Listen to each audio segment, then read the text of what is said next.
Welcome to Balanced Life with Debbie Carlin Boyle. Conversations connecting to a healthier you. The show that gives you all the latest and greatest health and wellness information to inspire you to live a life of balance and joy.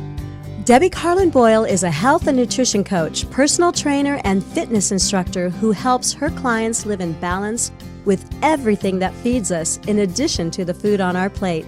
Please welcome your host, Debbie Carlin Boyle.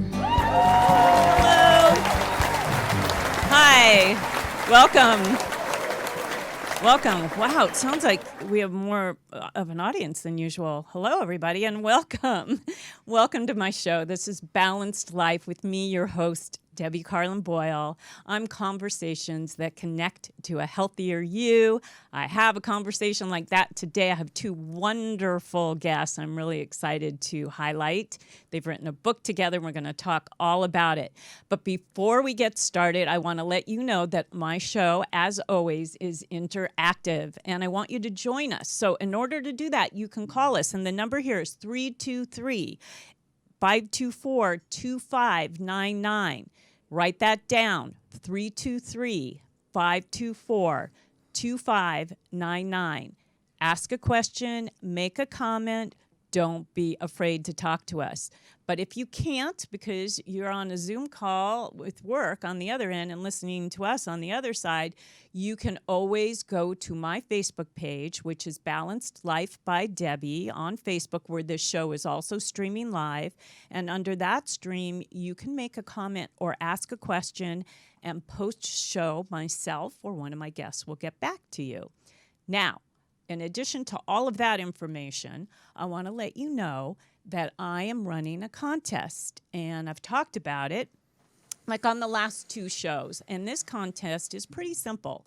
It's win a prize by only doing one thing, and that's going to my YouTube channel, which is YouTube, Balanced Life by Debbie, Conversations Connecting to a Healthier You. You can just go to YouTube, Balanced Life by Debbie, and subscribe.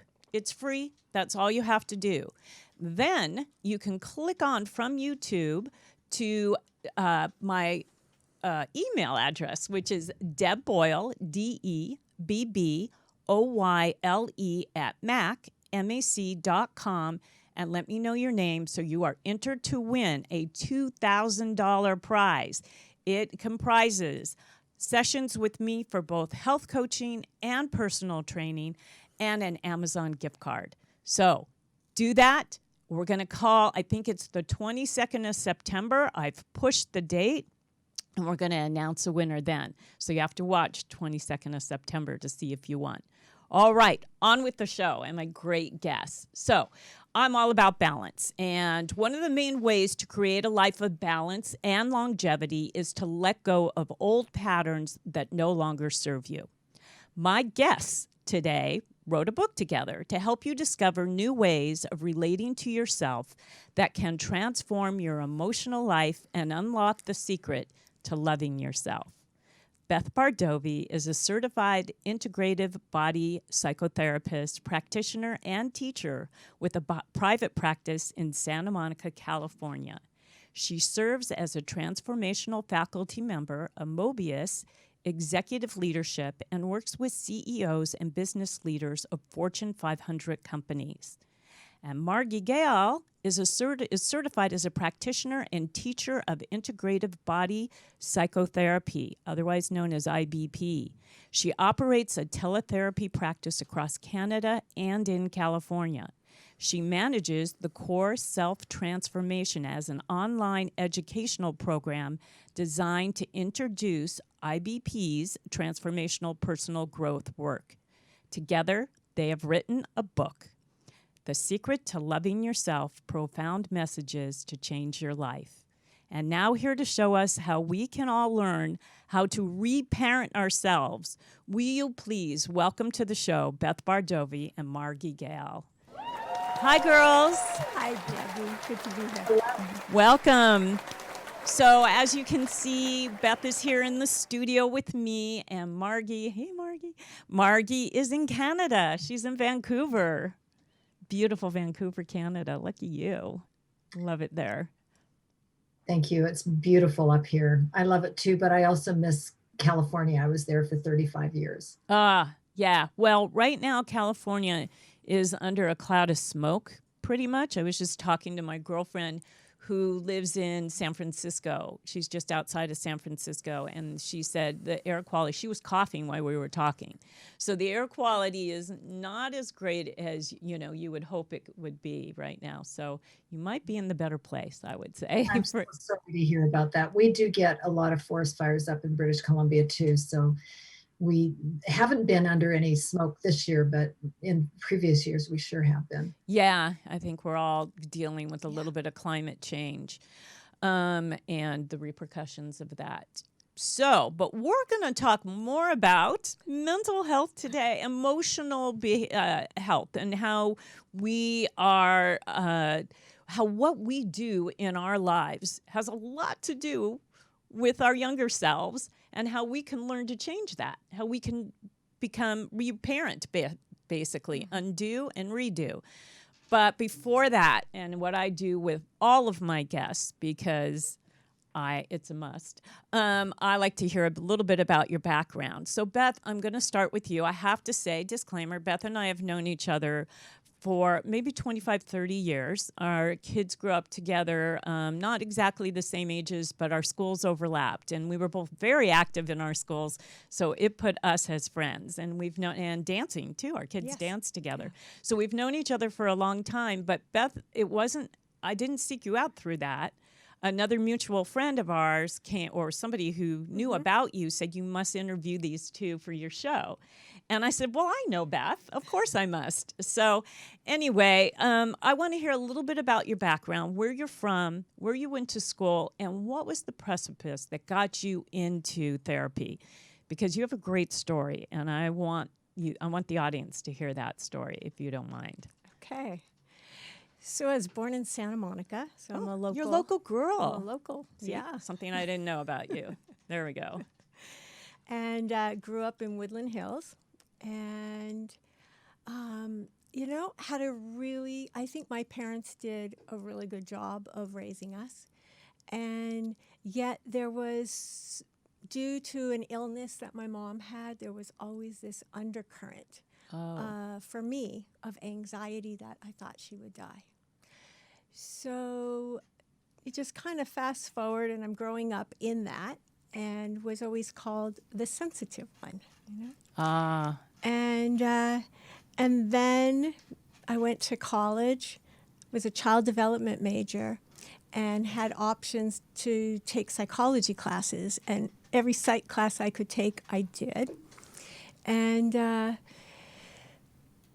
I guess where that goes is I had a very good friend, one of my best friends at the time through college, who had a tragedy. He ended up being killed and murdered and left on the side of the road when we were about 24 years old. And that loss was my first real loss of a person in my life. And so close. You're like best friend from college. Yeah. And he was like you mentioned that he was your protector. He was sort of because he was a big guy. And he had a black belt in karate. Yeah. We used to walk down Wilshire Boulevard to the beach at like 2 a.m, back in the day. And we all thought that we were indispensable. Yeah. That life goes on forever. You just don't see anything. And especially when you're with somebody like that, you don't even worry. I felt so safe. Yeah. And that rocked my world. Losing him at that age, it really threw me off. I had friends at the time, but it was too soon and too early in everybody's development. They were still thinking everybody was invincible, and I felt so alone in so much pain that I started therapy. And it was through that process of really going from what felt like an existential crisis about what is life and the meaning of life to finding my own answers and gaining my own confidence, and decided I would go back to school and be a guide for others, and just feel so fortunate. It's like one of the gifts I received from Buddy. I'm really convinced of that, is He was with you all the way, all the way. driving you, compelling you to keep going even when it got tough. Yeah. And Yeah. I felt like he was right there with me, and I love started that. a practice and fell into learning this way of work that I do the day I started graduate school at 25, and have been living it and teaching it and helping people ever since then. Oh, that's just wonderful. And your practice is, tell us a little bit about your practice, because it's pretty specific in the way that you work with people, because you go back to, which is what the book is about. And Margie, we're going to go to you in a second, but you go back to most traumas and most things that happen in our lives have to do with early childhood and perception, and that we hold on to those things, that we're emotional containers, if you will. So why that specific? Is that the way when you were in therapy, you were able to work through things, or? It was because I was learning this way of work, and so I was also in very deep therapy of my own to do this and experience it. Because we can only take people as far as we've gone. And so I think one of the biggest parts that I've learned is, like, when I take a history with somebody, I go back 3 generations, because all of those early dynamics, it's really what we make out of those as children before we have brain development to make sense of our world. So we are energetic sponges to what's happening in our families, in our relationships. And we have body memories. And so I'm a real big believer that if we don't also work with the body, which is where breath comes in helping to increase aliveness, but also to help release old holding patterns. If we don't do it at that level, talk therapy can't on its own unlock the body. And I know you have a body background, so I think you understand what I'm talking about. Yeah, but we can, I see different clients holding on to things that I can't get them physically to let go of, because there's probably an emotional component that I'm not trained to help them with. Right. And it's like putting together that emotional component and the physical. And once that unlocks, it's like people soar and take off. Yeah. Then they've released, which is what we talk about, is unlocking this secret, which is kind of what you're talking about. Well, let's go to Margie, and then we're going to put it together between all of us, the two of you. So Margie, a little bit about your background, because are you Canadian? I am Canadian. I was born in Calgary, or near Calgary, Alberta, Canada. Well, I won't tell you how old I am. You can. I divulge it all the time. I actually came to the work that we do, Beth and I both do, in more of a circuitous route than Beth did. I started out in the music business and had a top 10 single in Canada. Singer. I wanted to record an album in Los Angeles with my then partner. So we went down to Los Angeles, and I worked in the music business for a couple of years, and then moved into commercial real estate, and had a very successful career in commercial real estate for another 15 years. But then, similar to Beth, my mother died in 1994, and that threw me into a real existential crisis as well. And I think that's why a lot of people get into therapy in the first place, is they have this awakening that life may not be going the way they really want it to go. And that was what was happening with me. And so I was very lucky to find an integrated body psychotherapist. And after a couple of years, I found out there was a training program for mental health professionals. So I agreed to finish my master's degree and get my doctorate so that I could take the training and get certified as a mental health professional. So I've been working as an integrated body psychotherapist now in Los Angeles, and more recently in Canada. I'm back in Vancouver, British Columbia. Now, I did have a private practice before the pandemic, but now I've got in an office, but now I have a private practice online across Canada and in California, which are the 2 places I'm licensed. Oh, wow. So that's quite a journey. actually. Yeah, it is quite a journey. I'm curious, tell our audience what an integrative psychotherapist is exactly. And compare, I mean, there's different names for different types of therapy. And so that's why, just so they're not confused, because the word integrative, I think, is really essential here. So what is that? Yes, it is all very, really, I'm going to have Beth weigh in on this too. And the short answer is that it's integrative in the sense that we're integrating the mind and the thinking patterns we get into in the mind with the feelings that we have in our body that come from our emotions. And then we're also working with that energetic sense of being, sense of self that comes in, that some people call the spirit, some people call it soul. There's lots of names for it: life force, consciousness, whatever it works for you is what we can call it. But it's the triad of the three together to integrate those three so that you're really fully aligned. Lovely. Wow. Working with either of you guys would really open things up I mean, I've had a lot of therapy and a lot of, over the years, different therapists and psychologists and psychiatrists that I've worked with. But this approach is so full circle and I think it's so important to move forward with this kind of approach, because you can't just be, it seems so one-dimensional otherwise in trying to heal. So you both have these two practices, and how did you guys meet? Were you here in LA when you met, or how did that come about?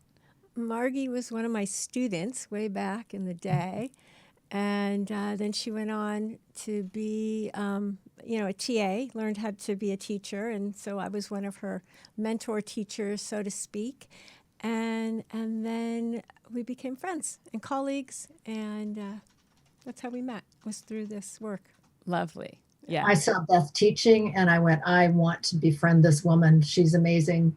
Oh, thank you. And you work with corporations, Beth, right? You work with Fortune 500 companies and help people.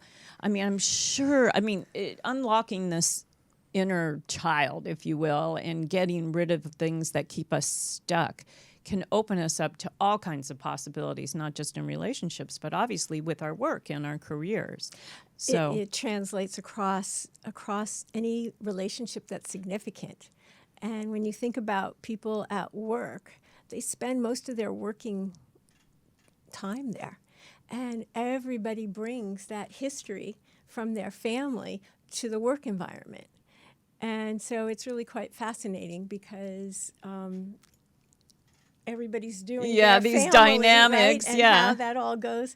But at the level I work with, part of what's so rewarding and profound to me is it really starts at the top and it changes a whole culture that reverberates through the company. It's contagious almost, that once you see the culture, connected and gets those pieces, and at that level, people really get the work. They latch on. I do it at such a. I'm just a part of a faculty. And I take the people out of the big group and do individual sessions with them. But the work that is going on for 6 days in depth, really, it's mind-boggling how transforming it really is, what everybody contributes in that setting. Wow. Yeah. And so companies seek you out to help, I'm sure, productivity on all levels changes in these companies when they work with someone like you. Because again, you change the culture for the better. How could you not help but be profitable when you change that culture? That's lovely. So you were traveling a lot to do that, correct? And then COVID came along. Are you still able to do that on Zoom? Is it as effective? Is it happening? I was set to go to Portugal March 4th, and literally 2 hours before leaving for the airport, that program got canceled. Oh, my goodness. And so I haven't done any in-person work with Mobius at all since the pandemic. We're trying to figure out how to The make new that, way, the make pivot. that work, the pivot, right. And one of the gifts is it put me home and it put me in town. And I reached out to Margie and said, because we've been talking about a book for a long time. We started a different book, but I said, I'm here and I have the time. And she had the time. And together we created this. I love book. this because you hear a lot about people during the pandemic, writing a book or writing their script or creating an album.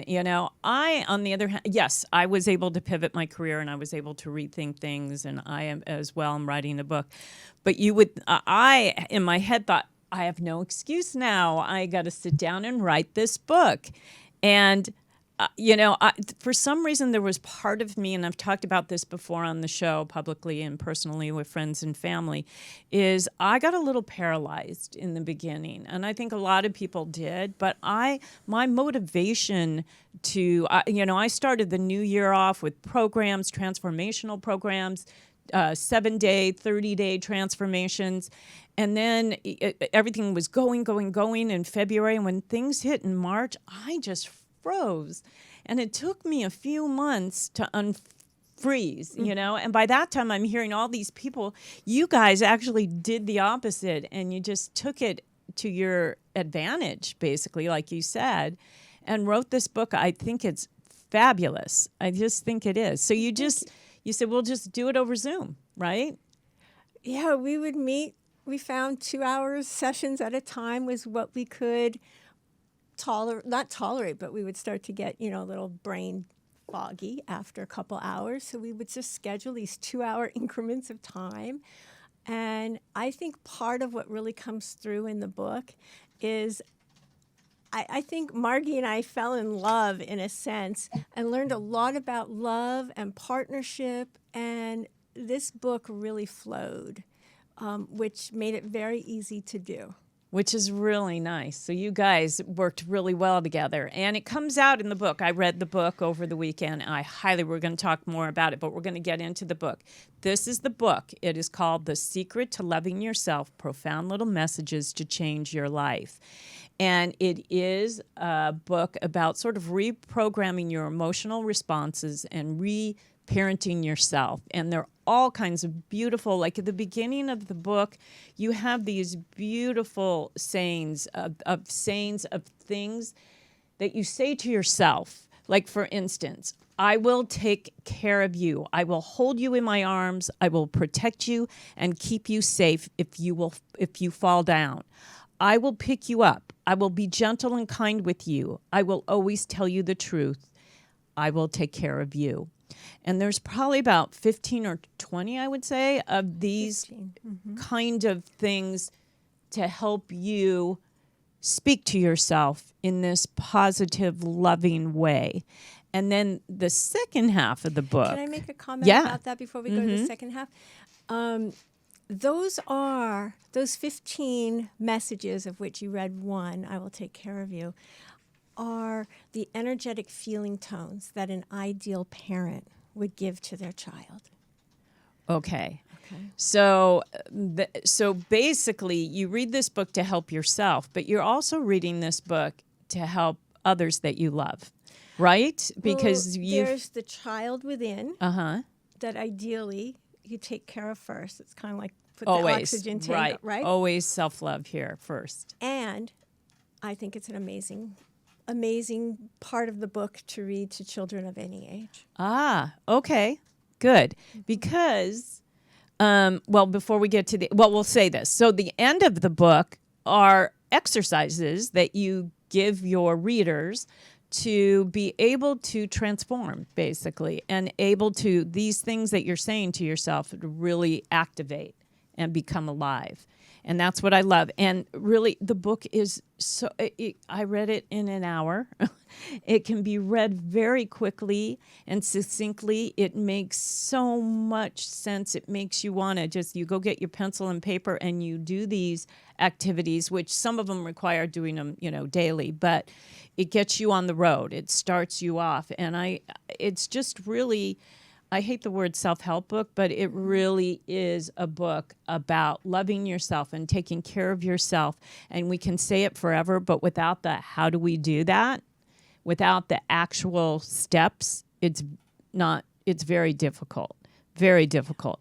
But let's get into, so like this kind of what I hear you, and when you go to your websites, the way you work with your clients has a lot to do with the way you wrote the book, so you kind of become your own therapist in a way. So what inspired you to write the book in the first place? To get to a broader audience, I'm thinking? Through the years, I've had several clients say to me, you should really write a book about this. And that's always been my inspiration in the back of my, background. And that always stayed with me, of really bringing this to a wider audience of people who can't afford therapy, of people who don't live in areas where they can find a therapist, but really to give people some real basic understanding of who we are and how we got to be who we are, the science, a little bit of the brain science behind it, these messages, journaling exercise, practices, breathing practices about how to be able to balance your nervous system. Because when our parasympathetic and sympathetic nervous systems are in balance, we have that sense of well-being. Right. And that comes, obviously, and I know, Margie, you work with your clients on this as well as you do, Beth, but anxiety and stress, and that is a hormonal response. Our cortisol levels go up, and the fight or flight mode, and sometimes that's where we lose control, and we aren't aware that our response is what you make sense of is coming from something from way back. But you give us the tools to help us have a different response, right? And that's important for anybody. That's why people really seek out therapy, is because you can be very impulsive in a negative way. But there's a reason for that. And you dig into the reason. Yeah. Because when somebody is just doing old, familiar, unconscious survival mechanisms that served well in childhood because they survived, whatever it was that they needed to survive, we just, as adults, have different options if we can get that understanding. Yes. As children, we couldn't tolerate certain feelings. But as adults, if we're present and grounded, most of us can tolerate any feeling that we have. But when that little one gets activated, that's when we fragment and fall apart and have difficulty being able to live a life from the adult place. Yeah. So it's how to get ourselves back. And I think that really covers that in this book. It does. It also showed me and made me feel, and I know this isn't true because, or not true. I know there's no such thing as perfect parenting, right? But as I read the book, I was thinking, oops, because you think about how your children react to you now as adults. Of course, our children are adults now. And I think, wow, I need to go back. I need to have read this book before I became a parent, so my kids don't seek out therapy when they're older to reparent themselves, and I feel like so many things sort of came flooding to me. God, I should have done that, or I did do that, but why is she still doing? It tells us as not just the people that are seeking emotional change, but those that are creating little beings, what we should be doing from the get-go. Can you talk to that a little bit about parenting and no right or wrong, really, but what we should be aware of? Can you speak to that a little bit? I can, but Margie, you want to jump in? Yeah, thank you. One of the things I want to say to parents out there is you're good enough. That all of these messages that we're talking about are something that an ideal parent would deliver, just like what Beth said. But none of us get all of these messages as we're growing up. And so the first place to go is to self-compassion, that however many messages you didn't get or did get, it doesn't matter as long as you fill up what you didn't get. And so if you're good enough, then really it's just a matter of learning filling in the little places that you didn't get enough of. And Beth, maybe you'd like to speak a little bit to that too. I think that what I hear is what you just said about, oh God, I shouldn't have, and I did all this work before I had kids, and I could tell you at least I made mistakes, but it's not so much about the mistakes that we make or the things that we say or do that we feel bad about. It's that we can make the repair.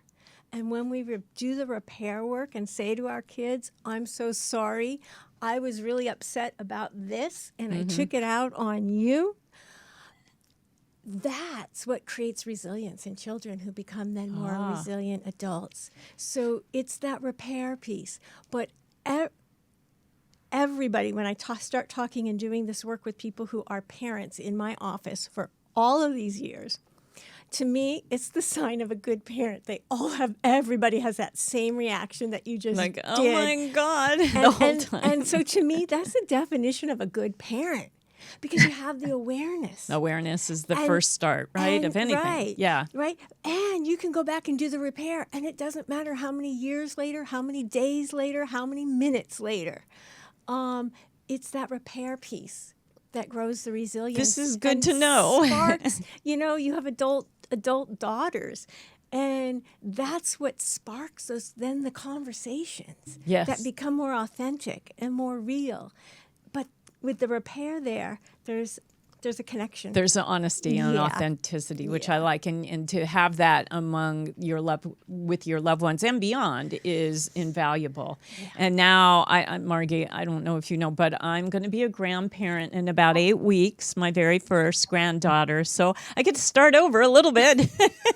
I get to. And Debbie, what's so wonderful is that this work has ripple effects.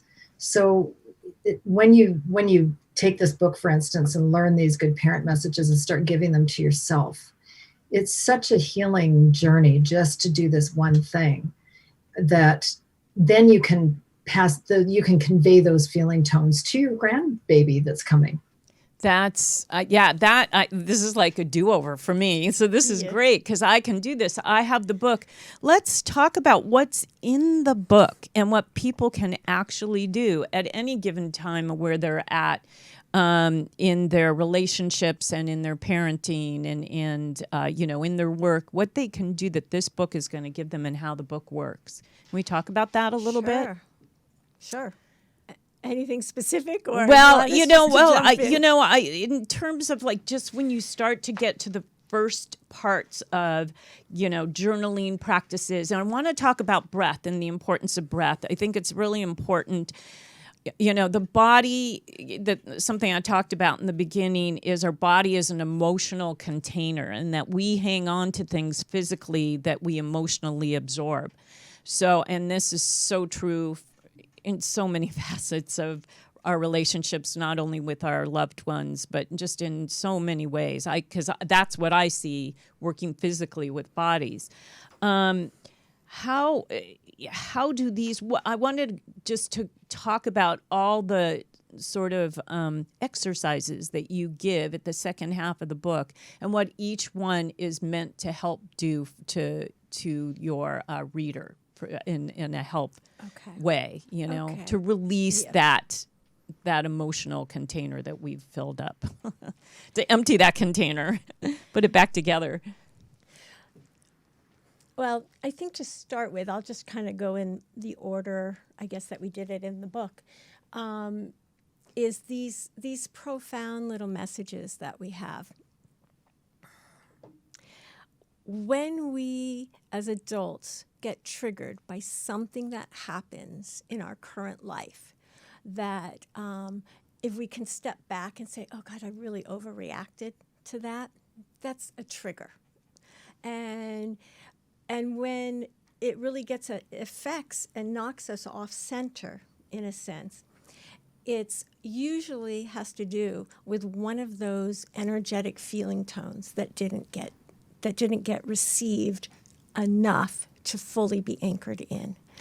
Is that got something to do with when you talk about, oh, they know my, they know my, what do you call it, my points, the push. Yeah, the buttons to push. Is that what we're talking about?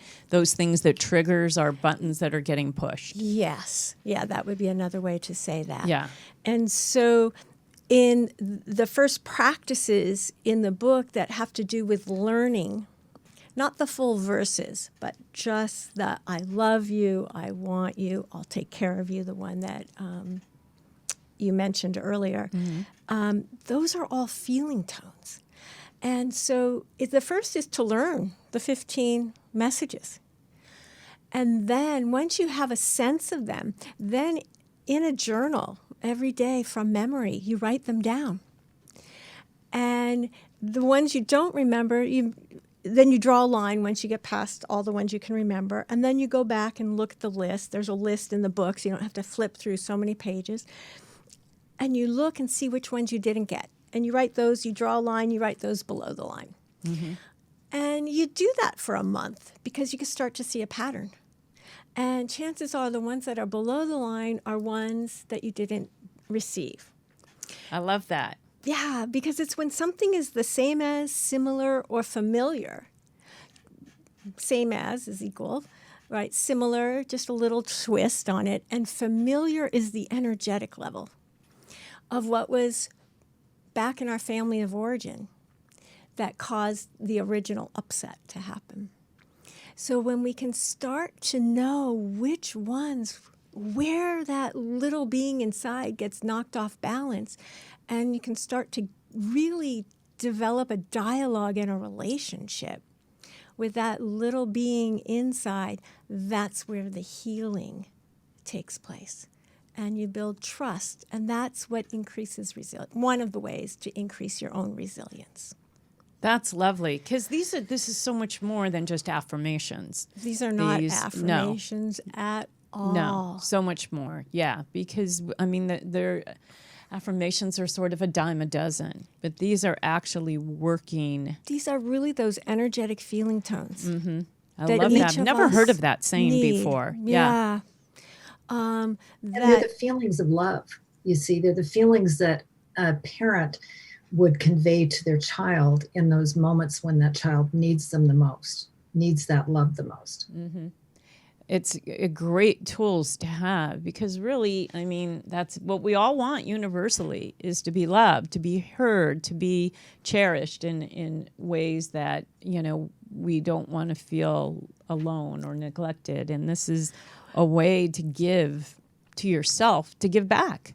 Yeah, and what makes it so powerful is then once we can get that for ourselves, then we approach our relationships from desire or want as opposed to need when we don't have that ability to really fill ourselves up, and then we need to receive it from our partner or from our children. So that's what really changes and shifts the dance. We have a phone call. Hello, caller. Are you there?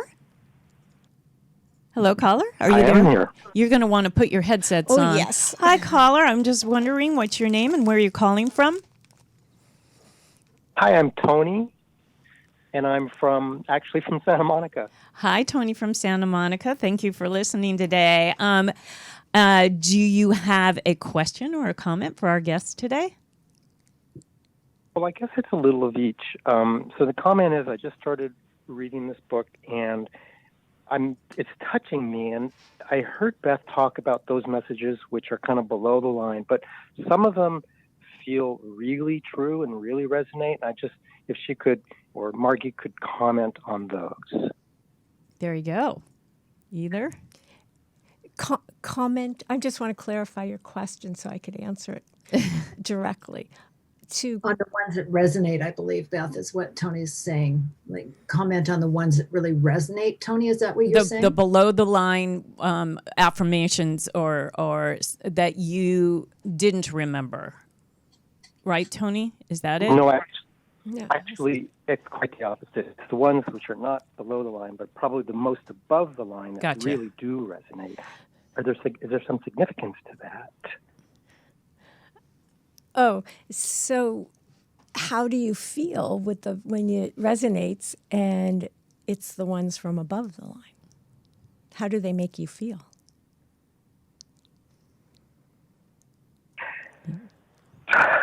Complete, I guess. Yeah. I feel filled up.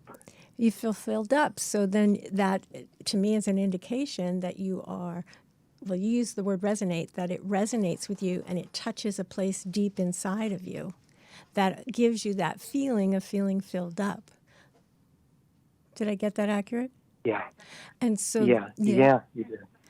And so then that will create the healing and increases that feeling of resilience because now you're living from a much more filled up, alive state. Does that make sense for you, Tony? Makes sense. That's so Yeah. the book is working. Yeah, thanks, guys. Tony, thank you for calling Tony. in. Nice. Have you read the whole book? Have you finished it? I just started it, yeah. Oh, you said that in the beginning, right? Okay. Well, enjoy it because I finished it and it's really helpful. It really is. It's such a great guide. You know, one of the things that I find a very powerful metaphor is that love, if we're in a loving state, there's a way that we feel filled up. It's like when we eat a good meal and just had this most beautiful meal, we're just satisfied, we're not too full, we're just right. And how that feels, it's like we don't hunger for anything else. And I think that's what we're trying to accomplish in this book, is to have you feel that you don't hunger for love. You want it, but you're not hungry for it. There's a difference. You feel filled up. So I love that metaphor. It's a good one. That's something that's tangible, that we can feel that as well, and what you mean by that. Tony, are you still there? Okay. I just wanted to make sure we let him go. Good one. That's a good question because, it shows that these have a lot of potency, if you will, you know? Yeah, because imagine the difference, right? If you approach a loved one from this place that Tony was talking about of feeling filled up versus depleted and looking and trying to pull to get. So there'd be a struggle there. There would be a struggle because as soon as we start to pull on someone, chances are they'll back away. Right. And now it becomes sort of opposite of what you are intentionally trying to change or do for yourself. And this is usually the problem with relationships, honestly. Beth and I both work with a lot of couples. And usually one person is hungering for love more than the other person. And then they find this energetic struggle going on and they don't understand what it's all about. But it's really that dynamic that we were just talking about, that feeling hungry and the other one having to push back and push away. And you know what? I was, I say this pretty much every show because it comes up when I do shows that I have to with their, therapists. And I was in a 35-year relationship, and that was a huge part of us breaking up. Is one feeling one way and the other not feeling. I was craving. I was just craving attention, basically. I was just craving something that he wasn't capable. Two different ways of loving a person, I guess. And, we went to therapy, but it made things worse in a way. It brought out stuff. He just threw angry stuff out rather than what I was looking to complete from our 35 years. So, to me, what you're saying is so significant, because when you can go back and see where it all begins, people find a way usually to have an understanding. And with that understanding, then there's an ability to make those shifts. And that's something that's so new to me, the concept of going back to, decades ago and the way you were raised. And you even talk about, Beth, on your website, that you need to go back beyond you. Yeah. Like your lineage, your ancestors, it's the way we're kind of shaped into who we are emotionally, not just our physical traits, but emotionally goes way back, because it's our mother's mother and our great, great, great, and it's all the way through. But, you think about it, right? And we're all eggs in our mothers who are in utero in their mothers. Those eggs are already there. So the influences, if you think about it, to me, it's kind of, when I first discovered that, it was pretty wild. Are there from the get-go. From the get-go. I was an egg inside my mom, inside my Nana. So there is this generational going back to the way we handle things in life. I just love this approach. It's so, I know it's not new to some people, but to me, it's a huge awakening, if you will. It really is. So we've got 5 minutes left. That's how quick this. I know, really. It's a conversation. It's coffee talk about things that I think are essential. And this is so important to our overall health. If this stuff doesn't get cleared away, we hold on to this. This is what makes us sick and ill. And then I come in and I try to undo the physical part with diet and exercise, but you got to get this part taken care of. And you guys, this is a great book for me to give to my clients. Read this first, come back to me, and then we can start, It really makes sense. Let's talk about why, this is why it's so important to read this book, right? I just want to get in the necessity of what you're trying to do for people. It's so important to unleash the garbage or stuff or anger or anything that you're holding on to from your childhood. And part of the power of it is, I know you have a little granddaughter coming, right? But it's for people who get this book and hear about this before they have babies, have the ability to undo and change their past, but create a new future for that next generation. So I should give this book to my daughter. I'm going to finish doing the exercises, because those are kind of a daily thing, and I'm going to give it to her and hope she is responsive. Maybe I should have somebody else besides me, because our relationship is, we go back to the childhood stuff, but I should give it to her. Yeah. So before we end in the next couple of minutes, I want everybody to be able to access you, because Zoom is such a wonderful thing. They can work with you anywhere in the world. And anything that you have going on, any seminars, I know, Margie, that you have programs that you do, and I don't know if they're going on now. We can talk about that and how people can reach you, and then we're going to have final words of wisdom from each of you before we go. So you want to go first, Margie? Sure. Well, I just created last year a course called the Course Self-Transformation, which is an introduction to this work. And it's a 3-module course. It's available on my website. And I'm also doing Zoom calls on Mondays that I'm working with people. Anybody that wants to join, there's no charge for it. You just come on to it. Is this a group? This is a group call. It's kind of a group call, yeah. And I have different subjects that I speak about and work with people. My last one was just this last Monday, and we were talking about coronavirus anxiety and how you can start quelling the anxiety and just living from your core. So it's really about getting present, getting connected inside using the breath. Love it. Love it. Hold on. We're going to come back for your final words. Okay. Beth, how can people and what you have anything going on, and how can people reach you? Probably the best way to reach me is through my website, bethbardovi.com. The latest thing I have going on is this book in addition to my practice. And yeah.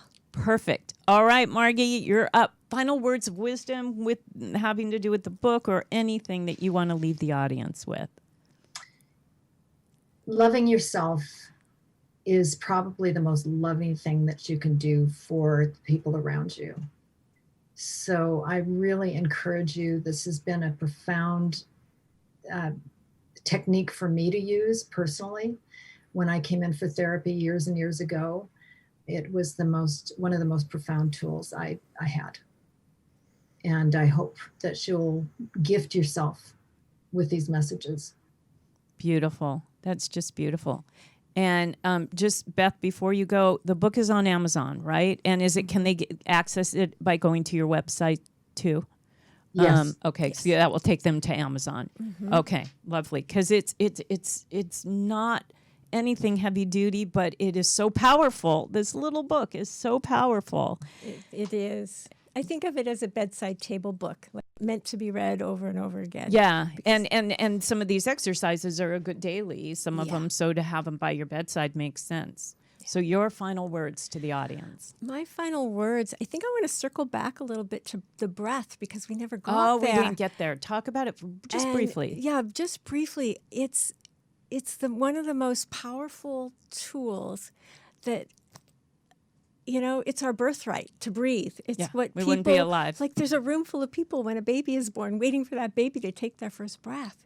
And to be able to know in some real easy ways to understand and different practices to how to impact your nervous system. I really believe with 3 breaths, we can change our state of being on the inside. That's right. That road rage, just stop and take those 3 breaths. My last guest was Dr. Stephen Poulter, and we talked just about that, how to calm your, because right away, the physiology of it is your heart rate slows down. Yeah. So that's the start. And once you're not in that, panic mode, you can think more clearly. That changes what's going on up here in your frontal cortex to be able to be reasonable about your next step. And there is all these breathing exercises in here so that help you get through and make sense of why breath can change the physiology of what's going on the inside. So I highly recommend, there's breath works, there's classes on breath, but this is full circle coming from 2, therapists that really know how to make it work for you. So I highly recommend this book. And I want to thank the both of you, and I want to thank the audience for coming. Remember, I have a contest going on, so if you go to my YouTube channel, Balanced Life by Debbie, Conversations Connecting to a Healthier You, YouTube. Go there and subscribe. And then let me know that you subscribed. You can email me or you can go to my website and let me know there. It goes right to my email. I want to thank you for joining us today. It's been a pleasure having you. And my guest again, Margie, so nice to meet you virtually. Thank you. And I loved it. Really love helping people. That's why I do the show, and you guys just embody all of that. So thank you so much. And I want to thank you, and I'll see you guys here in 2 weeks. Bye, everybody. Oh, go have conversations that connect to a healthier you. Bye now.